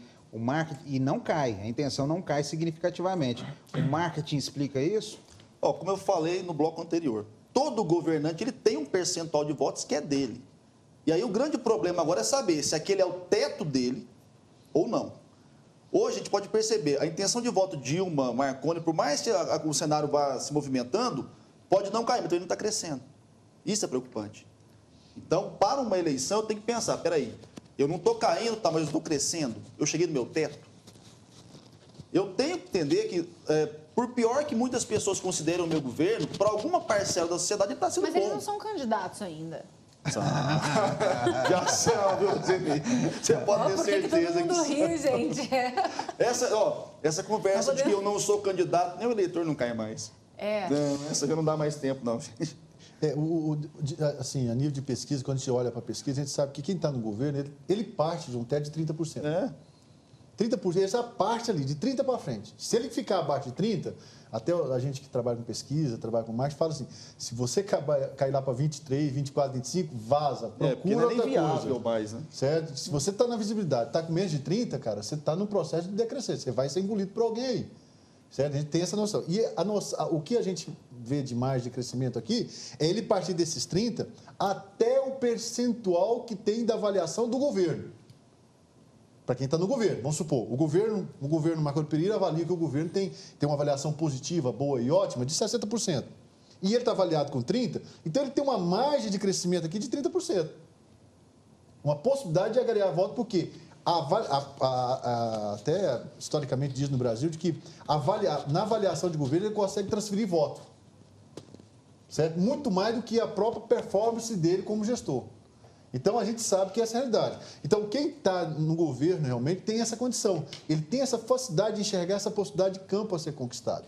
Por isso que você vê agora, por exemplo, tanto a Dilma entregando trator para o Brasil afora, mandando médico Brasil afora. O que ela está querendo? Ela está querendo melhorar o quê? Não a visibilidade dela, mas a visibilidade do governo dela. Porque se ele aumentar, ela sabe que ela saindo de 30, por exemplo, ela pode chegar até 60 no governo, ela sabe que ela pode ganhar espaço aqui. Ela tem uma margem para conseguir espaço. transferir votos. Como governador do Estado. O governador do Estado olha para o governo, o que ele está fazendo hoje? É obra, é viajando, é passando nos interior, entregando obra, tal. Ele está trazendo o quê? Visibilidade do governo. Por isso que ele prega dentro do Estado essa questão. Olha, não é momento de falar de política, eu não sou candidato, não sou pré-candidato, vamos trabalhar, vamos arregaçar as mangas, vamos fazer o governo acontecer, porque ele sabe, se o governo realmente fincar uma bandeira em 60%, 70%, é a possibilidade que ele tem de avançar em votos. E ele é o principal batalhador, no caso, para tirar essa pecha de ação simplesmente marketológica, vamos dizer assim, não sei se existe essa palavra, né? Essa ação marqueteira. Essa varinha de mágica Por do isso que ele marketing, fala, né? eu não sou candidato ainda, porque ele não quer que as pessoas associem toda a atuação dele agora com simplesmente ganhar voto pela eleição. Nós estivemos fazendo uma pré-campanha. Porque aí eu crio rejeição. Então você não Aí fez nada há somente 3 anos, você quer me enganar agora? Então ele Eu luta para saio que da não tenha essa discussão, imagem. não vou falar com político, não quero saber de Exatamente. político, não faço acordo político, não participo de nada politicamente, vem com dois pitacos aqui ali para segurar os apoios, para não ter... Enquanto isso, vai inaugurando obra. Vamos trabalhar, Quebra vamos o fazer pau. o governo aparecer. O governo faz, você vê que hoje a identidade é governo fazer. Ele fazendo o governo crescer, ele vai tentar transferir esses votos para ele na eleição. Professor Marinho, e aí surge no meio desse cenário a discussão em torno da via alternativa, como queira que Eduardo Campos tenta encampar isso em nível nacional e Vanderlan Cardoso tenta aqui também. Existe isso ou o que está valendo é o partido do governo e o partido contra o governo? O que a gente observa é que essa tentativa de surgir uma nova possibilidade, né, uma nova opção, é porque o Brasil está acostumado com a polarização. Isso a gente enfrenta essa polarização há muitos anos, há muitas e muitas eleições em nível estadual e nível federal. Que em federal é PT, PSDB e aqui no estadual é PSDB, PMDB. Então a polarização não é em relação a vias ideológicas, né, como era antigamente, direita, esquerda, não. Hoje em dia, como o Bruno colocou, é situação e oposição. Porém, quem não está nem no partido do governo e nem no principal partido antagonista tem que surgir de alguma forma. E acaba recebendo essa alcunha de terceira via, que nem eles próprios gostam dessa ideia de terceira via. Eles se colocam como uma via de opção, uma possibilidade de diferenciar esses dois polos que já estão tão marcados no cenário político. E eles conseguem definir isso como... Atualmente não estão conseguindo. Confesso na verdade, que a melhor coisa para quem está no poder é saber com quem vai enfrentar. O PT elegeu o PSDB em nível nacional como um adversário. Para o PT está sinalizando que a melhor coisa para a gente, que nós queremos para combater, é o PSDB. Isso. Certo? É o PSDB. Por quê? Porque aí tem mais evidência do governo de São Paulo. É um adversário conhecido. É mais conhecido, tem Já condições de temos dar mais desgaste. É um adversário conhecido. Conhecemos as armas. Agora vem um cara... Enfrentar o adversário desconhecido Vem um cara que pode vir a surpresa. Isso. Vem um cara que morou aqui dentro de casa, né? Me ajudou a construir um governo no primeiro momento.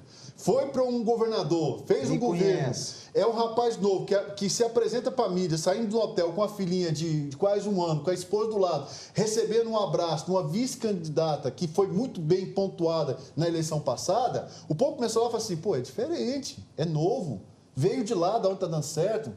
Então, essa mensagem é que o povo está começando a entender. Então, a pergunta que para quem está na situação, assim, para quem está no governo, assim, você quer enfrentar quem? E eles vão falar, eu quero o PSDB. E vão eleger o PSDB.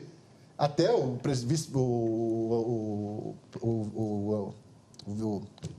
Michel Temer. Não, Lula, né? O ex-presidente dizia o seguinte, quando houve a fusão, né, disse que a Marinha foi lá para o partido, ele falou, isso foi um chute muito bem dado. Ele sabe que isso vai crescer. Ele sabe que isso vai de encontro a um anseio do povo, que é fazer o seguinte, vamos mudar, mas vamos mudar para uma coisa certa. Uma coisa que está dando certo. Então, essa é a grande vertente nesse momento. Eu acho que... Onde o Vanderlan, aí é o problema do Vanderlan, o Vanderlan não consegue galgar musculatura e nem visibilidade nesse sentido aqui no estado de Goiás. Se você falar assim, ele lançou o vice dele, quem que é esse cidadão? Ele lançou o senador dele, quem que é esse cidadão? Entendeu? Ele não consegue fazer esse arranjo ainda dentro do estado de Goiás. É a dificuldade que ele está tendo. Mas, sobre essa questão de Marina e Eduardo Campos, há uma possibilidade, eu li essa semana, de que eles invertam, né, as posições. Que a Marina passe a ser a candidata e Eduardo não. Eu acho que isso é bastante difícil, mas como em política eu já disse nesse programa que eu não duvido de nada, mas isso eu não duvido. Isso não mas é muito negativo, não, diante do público? Não sei. Não, Isso, isso, na verdade, Luzininha, a gente sabe que esse momento é o momento de criar fogos, né? Criar fumaça. Isso é o momento de trazer evidência, ficar em evidência. Essa discussão é essa lutar para o meio, ficar discutindo. Vai ser a Marina, vai ser o Eduardo. É igual aqui, vai ser Íris, vai ser Friboi. Isso para a oposição é interessante. Por mais que eles falem, tá ferido, tá sangrando, que nada, mas está em evidência. É uma forma deles trazer a evidência para a imprensa, tem discussão. E se não fosse essa coisinha Íris e Friboi, o PMDB jamais teria a visibilidade que está tendo. Não é ruim, não deve tirar voto deles, ao contrário, deve trazer. Por enquanto, não. Tipo, nossa, o PMDB tem 2 candidatos. Tirar ou agregar voto é só na época da eleição. Por enquanto, hoje, é só mídia, é só... Como o Marcelo gosta de falar, é só o marketing trabalhando para dar visibilidade. Ainda bem que é o marketing. Eu pensei que você ia falar que era a mídia, que era nós da imprensa. Vamos receber outra peça. Quem está no governo tem fatos cotidianos para poder estar oferecendo para a mídia. Quem está na oposição não tem nada. Tem que criar o fato. Eu briguei com você, não falo com você, beleza, eu acho que foi um negócio trabalhado. Eu, no meu entendimento, agora uma coisa que é interessante, que o professor Alberto colocou sobre... até as convenções. Uma coisa que o professor Alberto colocou que Marina e Eduardo. E eu penso, porque houve uma articulação ali do PT para a coisa não funcionar para a fundação da rede. Não dá como para negar isso. Sim. Eu acho que deve ter dado um arrependimento do Lula numa dessa. Falei, rapaz, se ela tivesse saído, olha, era cada um magrinho no seu canto. Agora juntou os dois, vai me dar um trabalho essa situação. Uhum. E a gente percebe que a população no geral, está assim, ó. Eleição? Eleição? Copa? Brasil! Brasil! Copa, Brasil? Ela está ouvindo, mas ela não está interessada. Ela realmente não está participando da discussão. A discussão ainda está dentro do núcleo ali, político, as pessoas que vivem política, que estão no governo e tal. Ainda não saiu muito a população, está observando. Sabe o que eu ouço na praça? O Íris vai tentar de novo? Então não sabe, né? Professor, o Friboi vai deixar? Eu ouço muito assim. Então tem eleição de quê mesmo? Não é um aprofundamento na discussão, entendeu? Não, tem gente que me questiona ainda. Mas esse ano é eleição de quê? De presidente? Nossa, meu Deus do céu. Estou te falando. Professor, eu vou aproveitar do seu conhecimento mais uma vez aqui.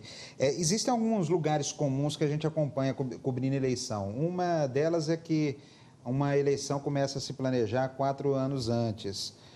O candidato... não existe eleição sem um candidato. Dentro daquilo que o senhor falou, muito personalista ainda o processo. Quem erra menos, normalmente, ganha a eleição. Essas concepções estão certas? Estão corretas. Uma eleição bem planejada, e o planejamento demanda tempo, ela tem muito mais potencial de vitória do que uma feita de última hora. Isso é fato. E eleição, como eu já coloquei nesse programa, o valor do voto é muito efêmero, né? Depende muito de cada cidadão que ele vai valorar na hora de depositar o seu voto na urna. Porém, eu não voto, é muito barato. Eu não voto em você por qualquer coisa que eu ouvi mal a seu respeito. Eu não voto em você porque o seu carro de som acordou meu menino e ele está chorando, eu estou puto agora. Então, o não voto é muito barato. E essas falhas de campanha, os erros na comunicação, os erros de estratégia, realmente tiram muito voto dos candidatos. E elas vão aparecer justamente por falta de planejamento. Exatamente. Se pregar no meu portão também, eu vou... Não, joga santinho na casa do cidadão que você vê que Erros de comunicação e erros de marketing também. Com certeza, com certeza. Até porque a comunicação é a ferramenta do marketing, tá, Marcelo? A gente está junto nessa. Deixa eu colocar uma situação hipotética aqui de Copa do Mundo. A gente, falando aqui das influências, Copa do Mundo, este ano a gente tem que tratar dela, né? Se o Brasil ganhar, Dilma perde a eleição. O pessoal da Datafolha já disse. Pois é, o Marcelo está defendendo essa ideia aqui, né, do Datafolha. Eu acho que se o Brasil perder, eu acho que ela perde também. Não, mas vamos supor que o Brasil ganhe, né? Vai ser final no mês de julho, mês de férias, aquele negócio todo. Início de campanha. Será, doutor Bruno, que os brasileiros vão ficar aí anestesiados, quase 3 meses até as eleições, mas será que os brasileiros vão ficar anestesiados e com o ouvido, né, com os ouvidos e olhos um pouco tapados aí para essa situação de economia e tudo mais? Eu acho que 2 dias depois que acabar a Copa do Mundo, a vida volta à normalidade no país. Acho que é o tempo da ressaca. É o tempo da ressaca. Eu acho que eu só deixa eu dar uma ajuda aqui. Eu acho só que se o Brasil perder a Copa, 2 dias depois, principalmente Cuiabá e Manaus, vai olhar para os estádios, Natal, os estádios lá, as moscas, fala, gente, que eu vou fazer? Nós perdemos a Copa e esses estádios aqui, o que nós vamos fazer com isso agora? Pergunta para a Marta Suplicy, ela falou já, né? Show. Fazer show no estádio. Alguns lá no meio da floresta faz show. Vocês estão aqui definindo que o Brasil vai chegar na final, vai perder a final. Eu falei. Existe a possibilidade do Brasil perder na oitava, perder na quarta. Sim, mas isso eu falei a possibilidade do Brasil ter perdido a Copa, independente de qualquer... Agora eu vou usar uma fala que o Marcelo gosta muito, que o marketing usa demais desse artifício. Pensa, se o Brasil ganha essa Copa, você vai ter um dia que não vai ter mídia rolando em cima a favor do governo, trabalhando esse sentimento fanista, E, assim, que o Brasil está dando certo, que é um milagre econômico, e o pau está aqui. Se sem ter nada disso para mostrar, já tem propaganda demais, imagina tendo essa alegria toda. Aproveitar essa efusividade do momento. Assim, não sei se chega até a eleição, mas que vai ser mais trabalhado do que 2 dias, vai. Eu vejo assim, vou falar aqui, eu ouvi a primeira parte de vocês falando da Copa, mas eu consigo visualizar da seguinte maneira. Como a Dilma vai estar durante a Copa? É isso que vai definir. Mesmo se o Brasil ganhar ou não ganhar, como é que ela vai estar? Se ela começar a Copa com uma vaia, como começou a Copa das Confederações, se ela começar a apresentar demais, e começar a ter um processo que pode até criar já está definido que ela não vai nem fazer abertura? Vai nem fazer abertura. Isso. Então, se ela vai se esconder, ela vai preservar a imagem dela. Mas não é ela que está definindo, E aí ela não. consegue. A dona do evento, que é a FIFA, que definiu que não tem pronunciamento. Nem na abertura, nem no Porque lá na encerramento. África do Sul Essa teve. figura... Mas mudou, no Brasil é diferente. A FIFA manda. Agora A FIFA mudou de ideia e acabou. Ela mudou de ideia da Copa Aliás- das Confederações para cá. Aliás, é o marketing da FIFA que está mandando. Essa situação é que vai sinalizar como é que vai ficar a figura da presidente durante o período da Copa. Se o Brasil ganha e ela foi discreta, não houve alto processo de rejeição com isso, ela vai tirar a loura disso. Mas se ela estiver presente e houve um enfrentamento com essa figura, o Brasil pode ganhar a Copa que ela não vai arrastar benefício. Tem um componente E a questão aqui das importante, manifestações? Isso que eu ia falar. O componente de manifestações e a inabilidade dos governos em lidar com isso pode atrapalhar E eu bastante. vou falar uma o coisa para processo. você. O governo, quem está no governo, perdeu uma grande oportunidade de não passar por essa situação de indefinições de manifestações que pode ser contrária a ele mesmo agora, que foi a Copa Confederação. Porque nas manifestações da Copa Confederação foram sinais que o governo tinha que ter tomado alguma atitude e não tomaram. A grande verdade é que os problemas de mobilidade de transporte nas grandes cidades continuam os mesmos. A grande verdade é que os problemas de saúde não se resolveu muito. A grande verdade é que o problema de segurança do Brasil continua sendo um caos.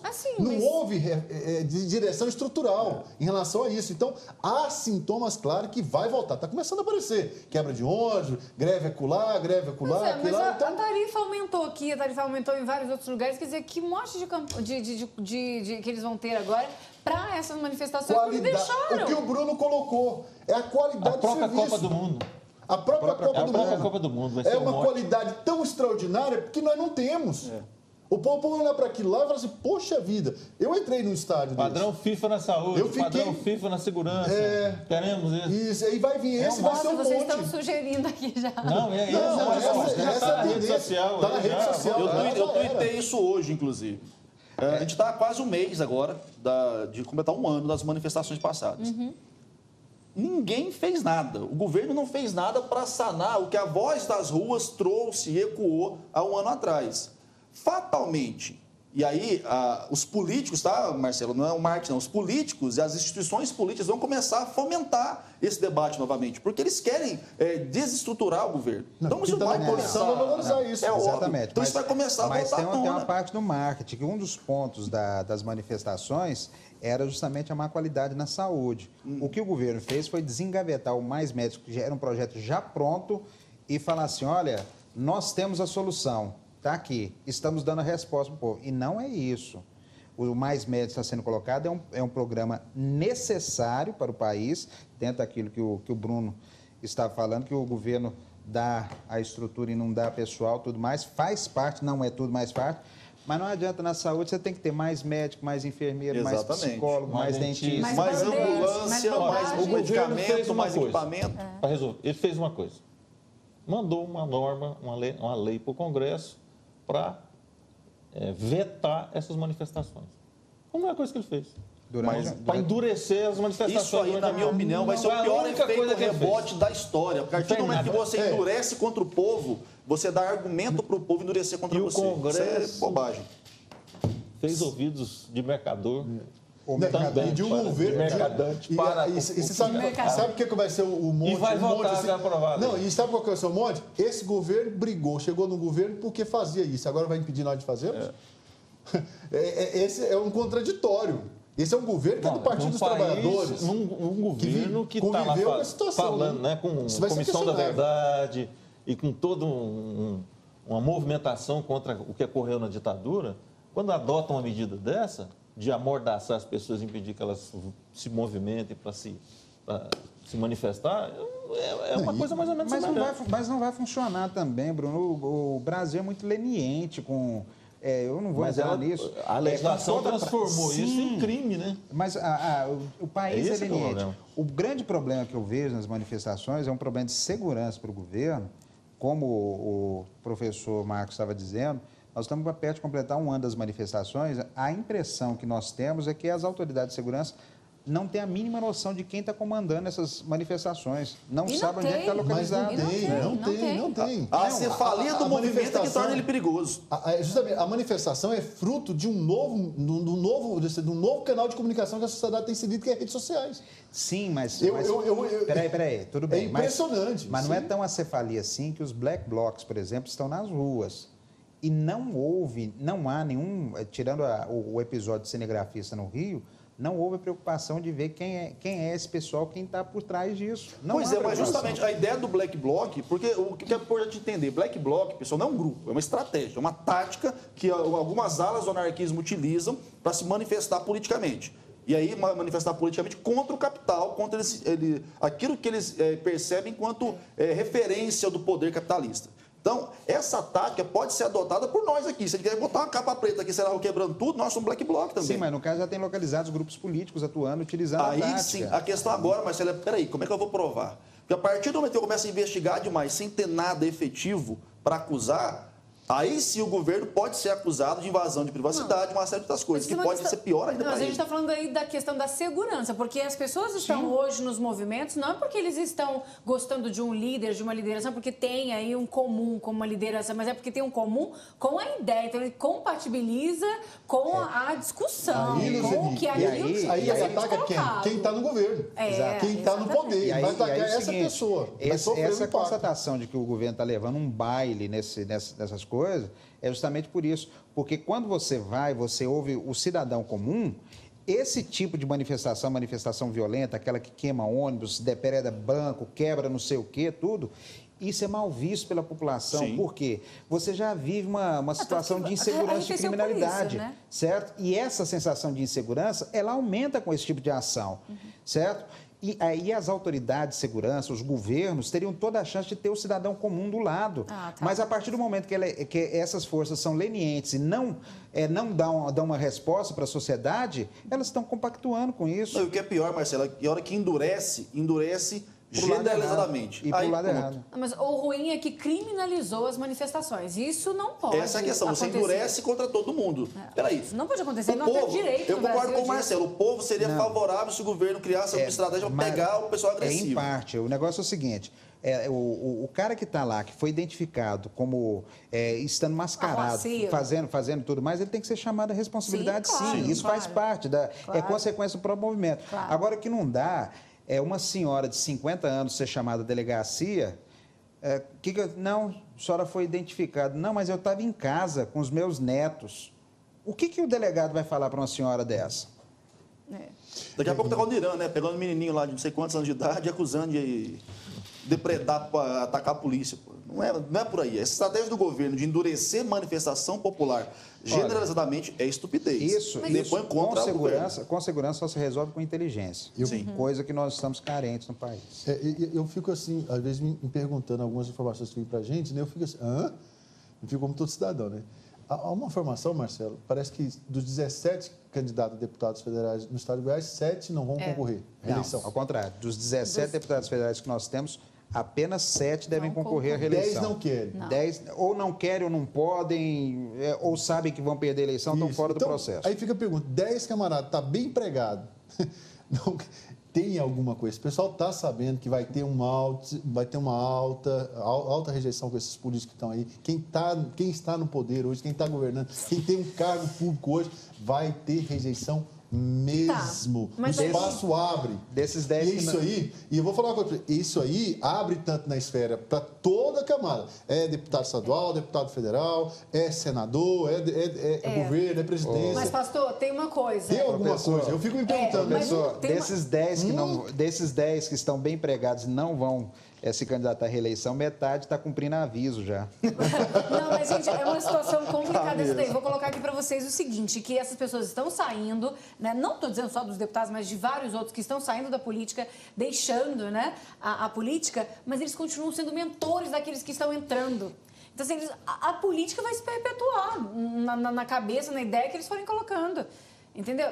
Eu acho que eu ainda não sou tão positivista com essa situação de renovo porque saiu A ou saiu B do poder. Aí eu falo que aí o marketing pode ajudar, Marcelo. Até que vem o marketing pode dar uma coisa para esse pessoal. É inegável que quem está no poder tem mais chance de permanecer no poder.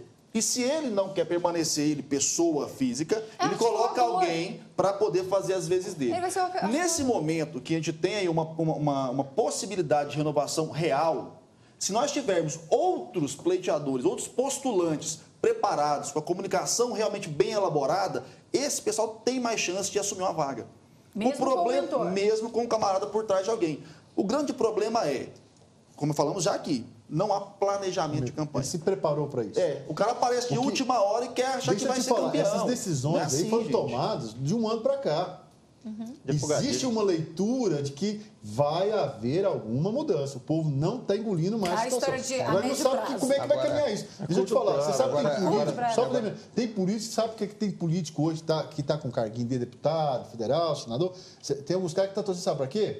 Para crescer os brancos nulos. Porque vai tudo para eles. Porque ele conserva o reduto dele. O Luzeni, entende? Com pouco voto eu me elejo. E dentro desse quadro aqui dos 10 que não vão se candidatar, acho que são 3 casos que podem ser enquadrados nessa linha que você estava colocando aí.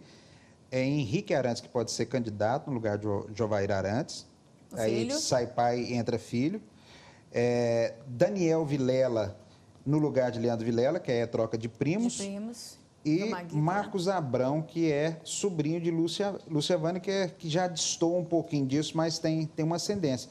Os outros não, os outros estão saindo do barco mesmo. É coisa que está solta, certo? É o Leréia que sabe que não tem voto para ser reeleito, vai tentar ser deputado estadual. Sim, mas Leonardo Vilela que desistiu. De parentesco direto, mas eu estou falando de ideia. Ele vai continuar no partido, ele vai continuar disseminando a ideia. Sim, mas a troca de figuras mesmo, aí o professor pode me ajudar aí, acho que pode gerar pelo menos uma possibilidade maior de uma real renovação. E tem uma coisa que é fundamental, Zé.